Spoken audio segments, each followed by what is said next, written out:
Hi guys, welcome to our channel where we discuss tax related circulars and notifications. My name is CA Yashika Jain. So today we'll be discussing about recent changes which are brought into ITR 1 and ITR 4 and that will be applicable from AY 2020-21.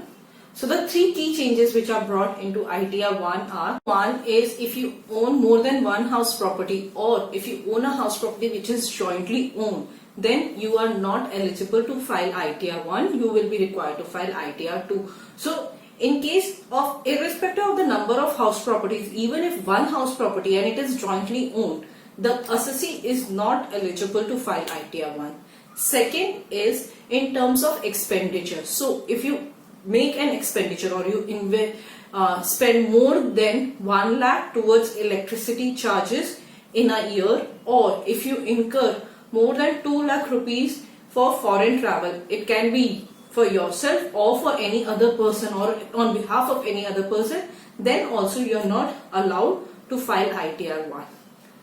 The third change that the ITR 1 has is that if you have deposited more than 1 CR, that is in any current account. So if you are depositing more than 1 crore of rupees in your current account, then you are not allowed to file ITR 1. So these are the changes that are there in ITR 1. So the next is the changes in ITR 4. So the changes in ITR 4 are basically from the disclosure perspective.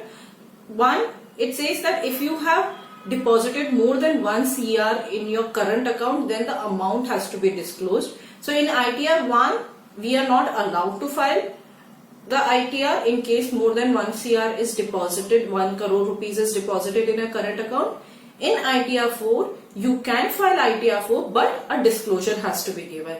Similarly is the case for electricity charges and foreign travel expense. If you have incurred more than 1 lakh rupees towards electricity charges or more than 2 lakh rupees towards a foreign travel, either for self or for anybody else, then a disclosure has to be made in ITR 4. Next is if you are a partner in a partnership firm, then you are supposed to declare the details of the partnership firm in ITR 4. Earlier this requirement was not there. Another requirement which has come is if you are a partnership firm filing a return under ITR 4, then you have to declare details of all the partners, their capital sharing ratio, their profit sharing ratio, rate of interest on capital plus their remuneration payable. So they have linked the entire details of partners into this form.